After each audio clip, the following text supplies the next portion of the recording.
Recorded Books and RB Digital present Separate, the story of Plessy versus Ferguson and America's journey from slavery to segregation. By Steve Luxenberg. Narrated by Donald Corrin. Author's Note. Where should I sit? A simple question, really. The same question that confronts me every time I board the commuter train that shuttled me between my home in Baltimore and my job in Washington for the better part of 26 years. If I'm late, and if this is an evening rush hour train, I'll be lucky to find any seat at all, let alone an aisle seat that will allow me extra room to stretch out my long legs. Not every passenger accepts this invasion of personal space with politeness or a neighborly smile. For the most part, though, there's an unspoken understanding that we're better off if we get along. There's no way to avoid the press of humanity. No first class for the well-heeled traveler willing to pay for extra comfort. No business class for those accustomed to the expense account. Young or old, black or white, worker or boss, woman or man, it makes no difference. We all share the same status, at least for as long as our ride lasts. The conductors weave their way through the crowded aisles, checking tickets and occasionally selling one. While doing my initial research for this book, I tried to imagine them on a train at the end of the 19th century, complying with the new requirement in many southern states to direct white and black passengers to separate cars. Those laws gave conductors the authority of a judge and the power of a police officer. They had the responsibility to decide a person's race, although the separate car laws generally offered no specific definitions for black or white. And then they had the legal obligation to enforce their split-second decision. If they didn't, they faced criminal penalties themselves. Writing about the 19th century, a time and place both foreign and familiar to anyone living today, requires choices. For the sake of historical accuracy, and consistent with my goal of telling the story through the eyes of its participants, I have often elected to use the language of their time, as it appeared in their personal letters, documents, diaries, and newspapers. Labels such as colored and mulatto were mainstays in the 19th century, used by white and black alike. Words that we have rightly condemned as slurs were more common in print as well.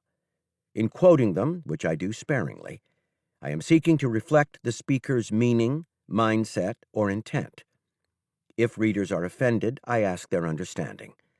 My aim is to learn from our past, and in my experience, authenticity helps serve that cause better than pretense or omission.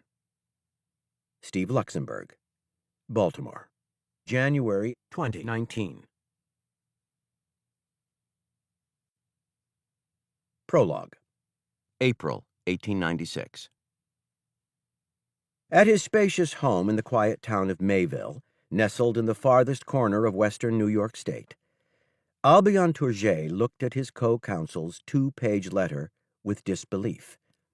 "There is some chance that the case will be argued tomorrow," read the message from Washington. What? Tomorrow? Tourget glanced again at the date on the letter. April 1st, 1896. Tomorrow? There was no tomorrow. It was Friday, April 3rd.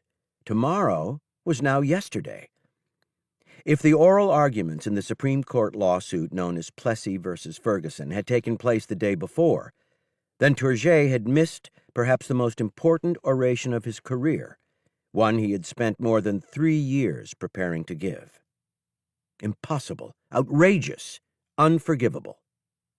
Cold fury could be felt in every word of his hurriedly composed note to the Supreme Court clerk's office, an icy, personal anger built upon 3 decades of disappointment with the North of his birth and its failure to erect a citadel of civil rights from the ashes of the Civil War.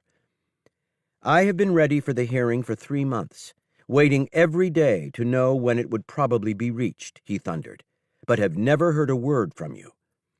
With a characteristic flush of hyperbole, he rushed on. "I represent an association of about 10,000 colored men of Louisiana who raised the money to prosecute these and other cases And now, by some inscrutable mishap, they are deprived of the service they had secured.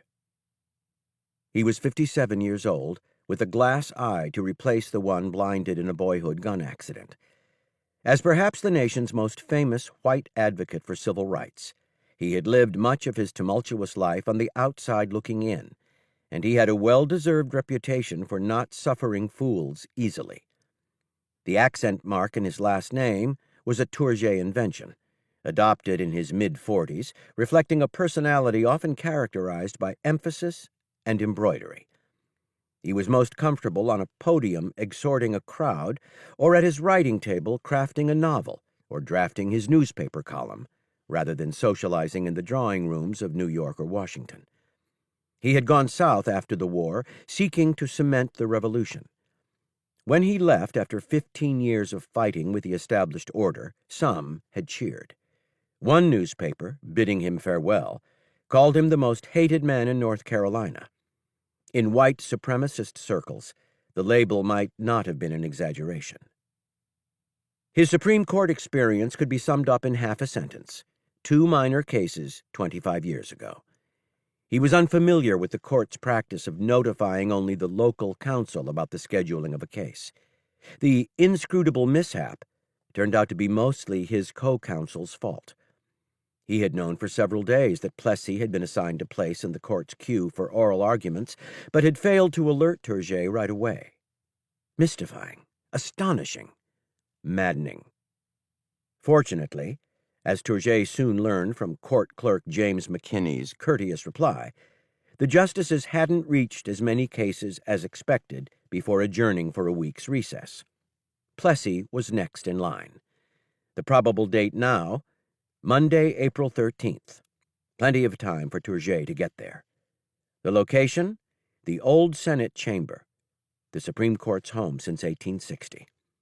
Plessy would not go forward without its architect-in-chief. Tourget had nurtured the Plessy case with the care of a horticulturist tending a prized set of orchids, but his involvement was more chance than destiny. Nearly 5 years earlier, in the summer of 1891, he had written a particularly acid newspaper column denouncing the new separate car law in Louisiana, which mandated equal but separate accommodations for the white and colored passengers traveling on trains in the state.